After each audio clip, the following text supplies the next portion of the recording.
All right, guys, by now you should have had a chance to look over those different elements of fitness and the FIT principles. A couple just quick things I want to touch base with you. I'm not going to read all those to you. You guys have those materials. Should be something you can study, pretty self-explanatory and straightforward. But please, as always, don't hesitate to hit me up if you do have questions on it. But a couple clarification points that I want to make for you guys.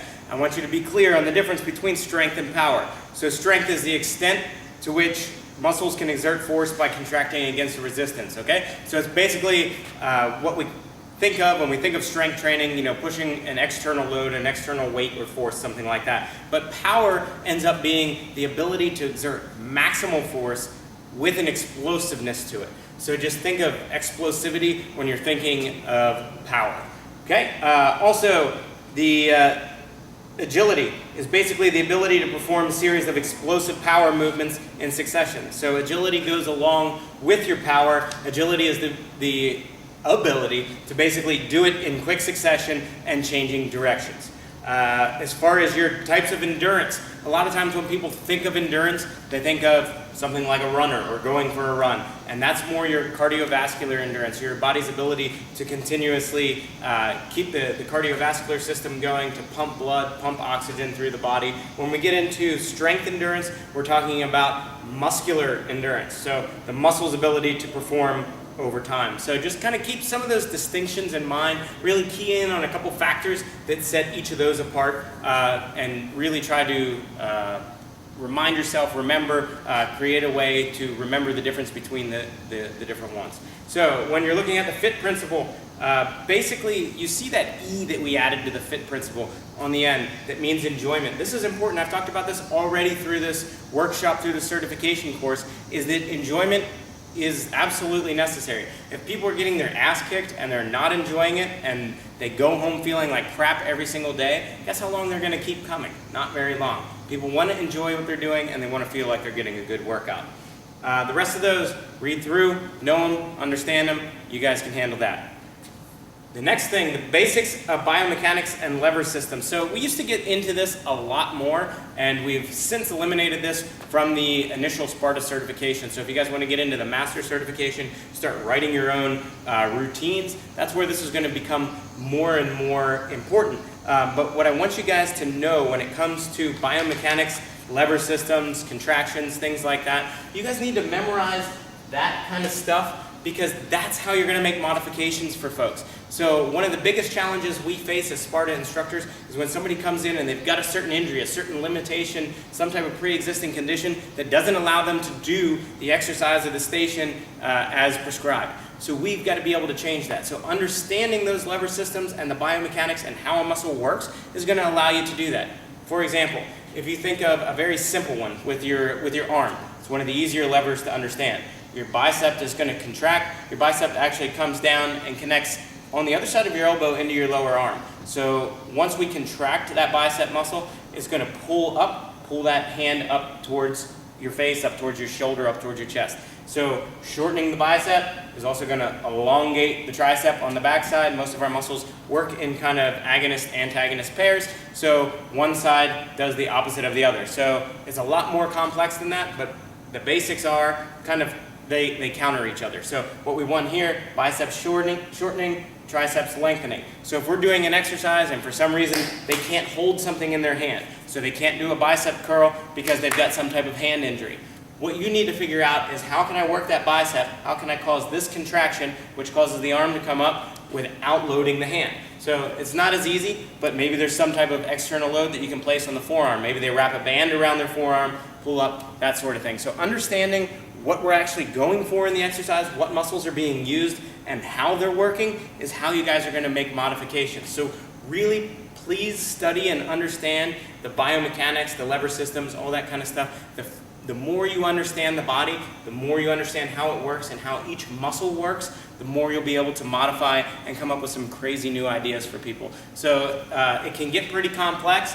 If you guys have questions as you're going through, don't hesitate to do a little extra research or reach out to me. But I want you guys to just be as familiar with that as you can.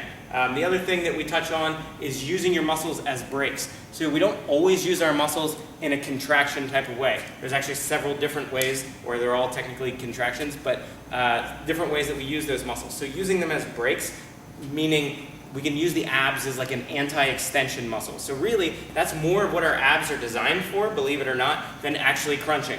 We're not made as people to lie on the floor and crunch. It serves no functional purpose. We do that to define and develop those abs that everybody wants to see. But really, one of their main functions is to prevent overextension. So instead of allowing me to snap in half backwards, my abs are going to kick in, they're going to lock so that I can't go backwards, snap my spine in half as I fall over, head over heels. So think about how the muscles are used in that way. And some of our stations, as you guys are familiar, we also use them as an isometric contraction as well. So we might get into a static hold. Something like a plank is a perfect example. Those muscles are contracting, but they're not lengthening or shortening. They're holding that one position for a period of time. Additionally, we get into some of the movement planes. So there's different movement planes. Again, I want you guys to be familiar with them. You have that diagram in your materials. But in every Sparta routine, one of the things that we strive for is to hit every plane of movement. So even in our warm-up, we move forward, backwards, we move up and down, we move side to side, and we even move rotationally. And a lot of times, we'll even combine them. So even thinking about the warm-up, where we'll go into a front lunge, and we'll rotate during some of our stations, such as a wood chopper. We're coming up and down, we're going side to side, we're going rotationally. So we try to attack as many of those planes of movement as possible because our body moves through those on a daily basis, and Sparta's designed to be a functional training program. So the more functional we make the workout, the more functional they're going to be in real life. All right, so I touched on it a little bit. Agonist, antagonist, fixator, and stabilizer muscles. So you guys have this information as well, kind of knowing the difference, what they do. The muscles are responsible for heat production, maintenance of posture, things like that. But why does all that matter? Again, you need to understand it. You need to understand how the body moves in order to make modifications, but you also need to understand it in order to prevent injury. Basically, our body is made into one big kinetic chain. So what can happen, our body will find a way to move, whether it's the right way or not. So if we put somebody into an exercise pattern and they're not moving right, number one, stop them. We got to fix that. And one of the things that I always teach to is if somebody's not going to hurt themselves, you got so many people in class. If they're not doing the exercise right or perfect, it doesn't necessarily matter. You've got to pick your battles. So find that person that looks like they're going to hurt themselves, spend your time there. If somebody's just doing a weird variation, but it's not going to hurt them, let them go. But that weird, or that one person that's doing something that they're going to injure themselves, that's the person you need to focus on, because what's going to happen if they're supposed to be doing an exercise one way and it's not the way that it's designed to be done, the body's going to find a way to make that movement anyway. So to clarify, to make this a little simpler, when you think of the body, it kind of goes in patterns. So we have mobile joints. So like our ankle is a mobile joint. Then we have stable joints like our knee. That knee only works one way. It comes up and down this way. It doesn't go side to side or around.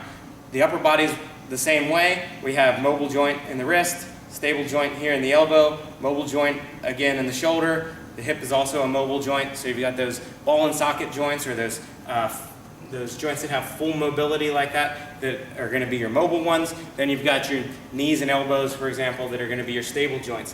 What happens is a process called dyskinesis. That's where the body finds a way to move, even if it's through one of those stable joints. So if we want to motion like a crab flip back kick, and somebody's ankle doesn't have the proper mobility, or they're not turning their ankle, and their ankle is planted on the floor or on carpet or turf or something like that that doesn't turn, and that ankle suddenly turns into a stable joint and doesn't move, guess where that movement's going to come from? It's going to come from the knee, which is obviously not what we want. We don't want that type of dyskinesis, that that stable joint becoming mobile, because that's where you're going to have a tear, a break, or something bad. We don't want those kind of injuries. So be very, very alert.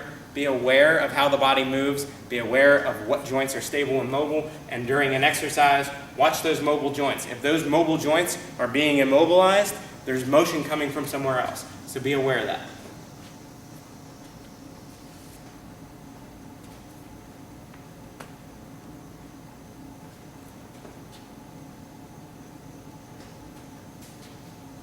One more point on that. If you can't get motion from the shoulder or from the hip, what's going to happen is you're going to end up getting more of the motion from the back. So if somebody is trying to go into a hip hinge but the hips don't move, they're going to round the back. If they go to use the hips to kind of pull forward and the hips aren't engaged, or they don't have the proper neurological pathways built, they don't know how to do the exercise properly, they're going to end up using the low back in place of the hips. So make sure that you're coaching proper form, you're spending time with people that can't quite get that hip pattern down. Hip hinging is a very difficult range of motion to get a feel for, and you're going to have to spend some extra time with folks that really struggle with that. But make sure of it, because again, we want to protect our people, and not having proper hip mobility is going to lead to some type of low back strain.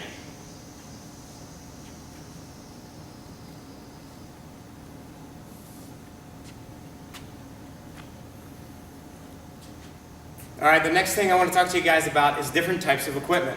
So,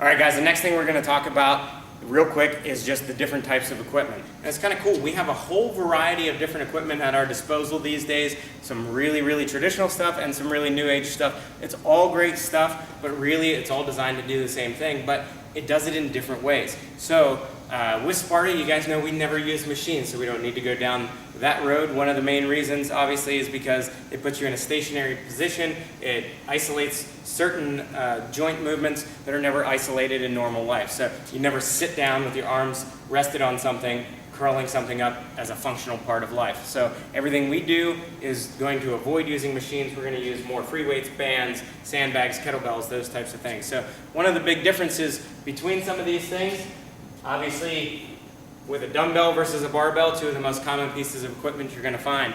The barbell is going to be what we call a closed chain piece of equipment, whereas the dumbbell is going to be open chain. So if I was laying on my back doing bench press with two dumbbells like this, it's actually going to use a little bit more of those stabilizer muscles to do the exercise versus the barbell, because I can't rely on the other side. So especially kind of thinking about people with a dominant side, a dominant arm or hand, it's not going to allow them to kind of compensate and use that one more like they could with a barbell. That barbell is kind of steadily balanced between both hands. You can kind of cheat and lean to the one side a little bit more. With dumbbells, you don't have that option because they're completely separate. The other thing it does is it forces you to stabilize. So if I'm doing that bench press laying on my back, now I've got to stabilize with my shoulders versus the bar kind of closing that chain. That bar would be solid right across, and it kind of stabilizes itself and doesn't use near as many of those small muscles.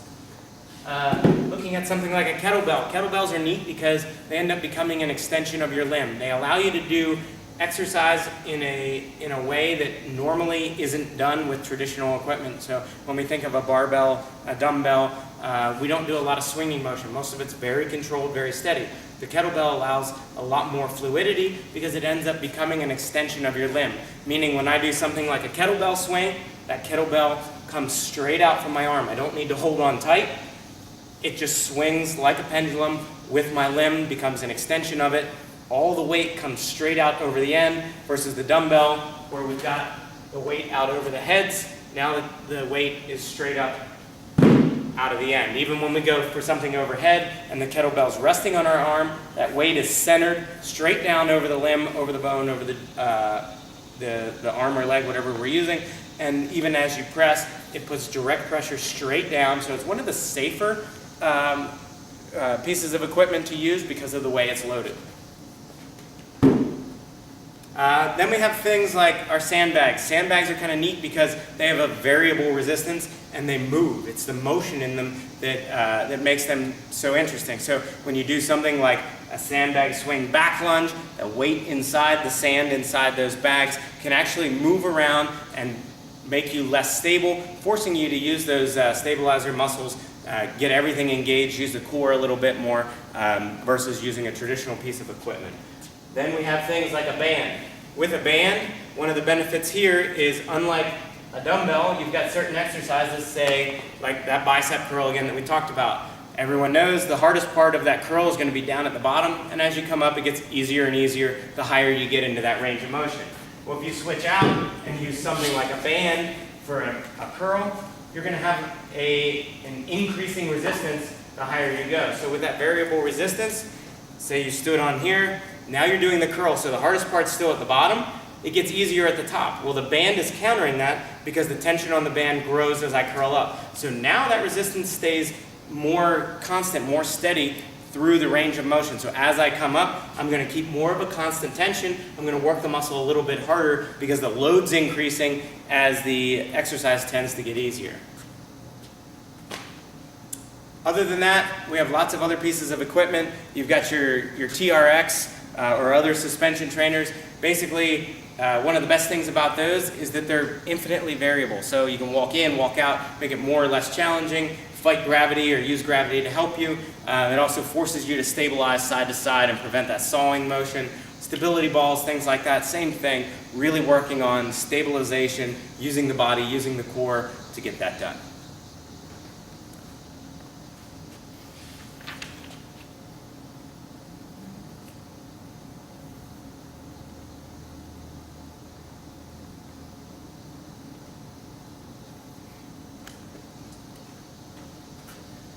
All right, the next thing I want to talk to you about is doing unilateral or asymmetrical exercises. A lot of times we offset loads in Sparta, and the reason we do that is you get more bang for your buck. So as you're doing some of these exercises and you know that we intentionally offset it or load it unevenly, there's a reason for that.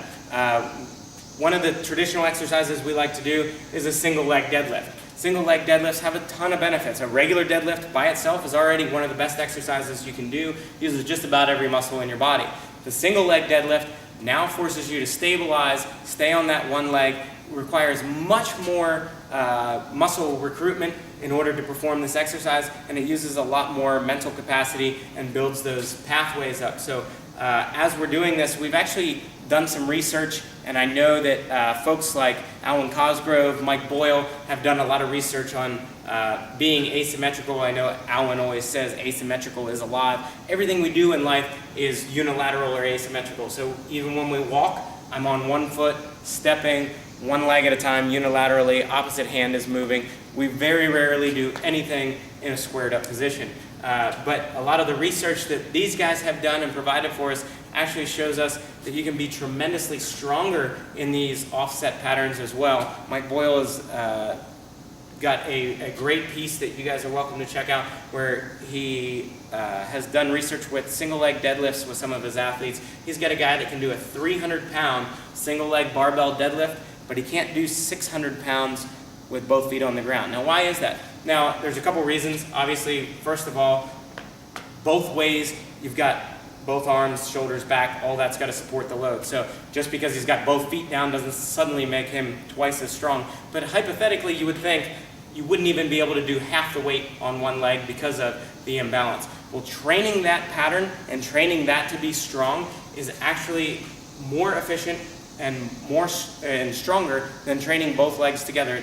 Again, like I said, it requires more of that muscle recruitment and fires more muscles being on that one leg than even when both are down. When both are reset, it actually turns some of those muscles off that were required for that single leg. So even though you could do 300 on one side, couldn't necessarily do 600 with both of them down. So it's kind of a neat thing. So you guys should be doing some continuing education every year. Starting to look into unilateral and asymmetrical work is one area that I would highly recommend looking further.